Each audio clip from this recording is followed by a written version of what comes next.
চট্টগ্রাম, রাঙ্গামাটি, সহজ, কক্সবাজার, টেকনাফ সহ ওইদিকে এবং মৌলভীবাজার, সিলেট, সুনামগঞ্জ সহ বিভিন্ন জায়গায় বন্যা অত্যন্ত প্রখর ধারণ করেছে। অতিবৃষ্টির কারণে বিভিন্ন জায়গায় বন্যার পানিতে প্লাবিত হয়ে গেছে, ঘরবাড়ি অনেকের পানির নিচে চলে গেছে, ফসলি জমি নষ্ট হয়ে গেছে, অনেকের কৃষি জমি সহ এবং গবাদি অনেকের একদম পানির স্রোতে বিভিন্ন জায়গা থেকে চলে গেছে, যার যার অনেকের দামি দামি গাবি বা পশুগুলো তারা হারিয়ে ফেলেছে। বর্তমানে এই পরিস্থিতিতে সেবামূলক সংগঠন বিভিন্ন জায়গা থেকে তার নিজস্ব অবস্থান থেকে সবাই যার যারভাবে ত্রাণ কার্যক্রম, অনুষ্ঠান, কর্মসূচি শুরু করেছেন।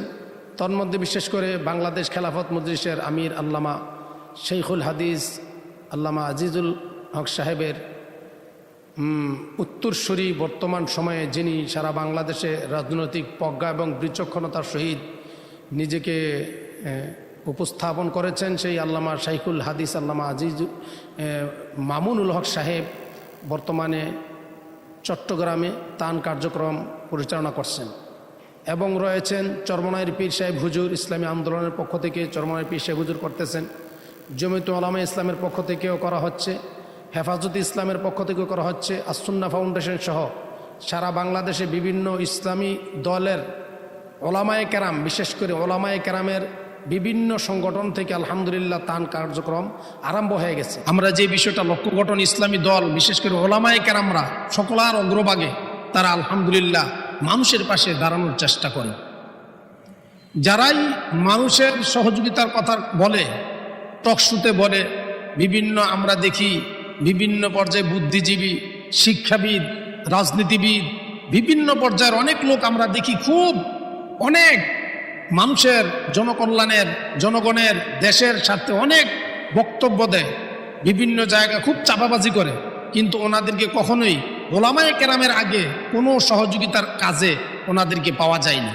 আলহামদুলিল্লাহ সারা বাংলাদেশে আমরা দেখি সবসময় বিভিন্ন সংগঠনের ওলামায়ে কেরাম সর্বপ্রথম সকলার অগ্রভাগে মানুষের পাশে গিয়ে দাঁড়ায়।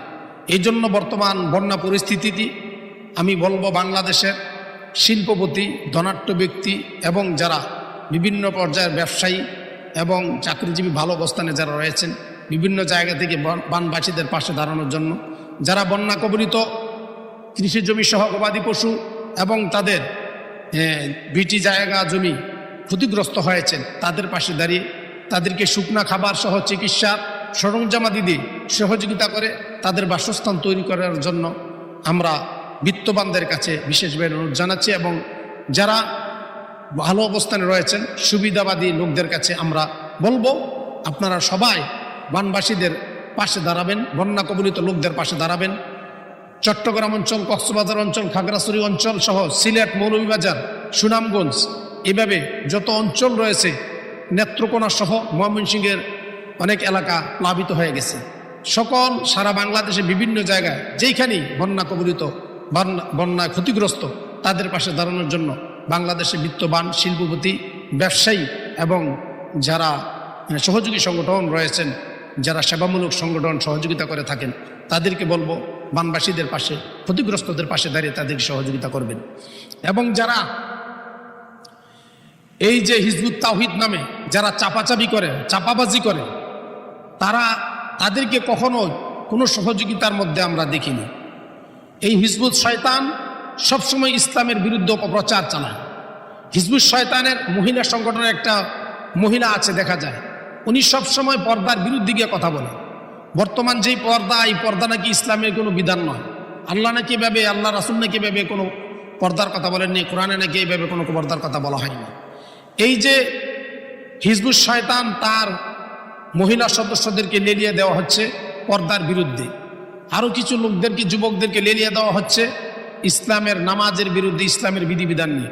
এবং এমামুজ্জামান সেলিম চাপাবাজ হিজবুত শয়তান, সে সবসময় আল্লাহর বিধান নিয়ে বর্তমান সময়ে বাংলাদেশের শরিয়া এবং বাংলাদেশের ওলামায়ে কেরাম মুসলমানরা তারা যেই বিধানের কথাগুলো বলে কোরআন সুন্নাহ থেকে, তারা এই বিধানকে কটাক্ষ করে বিভিন্ন পর্যায়ে তারা সবসময় এটার বিরোধিতা করে।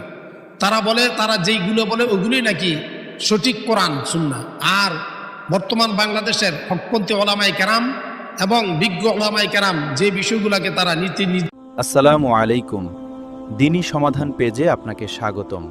আমরা ওয়াজ মাহফিল ও জুমার আলোচনা রেকর্ডিং করি। যোগাযোগ করুন এই নম্বরে।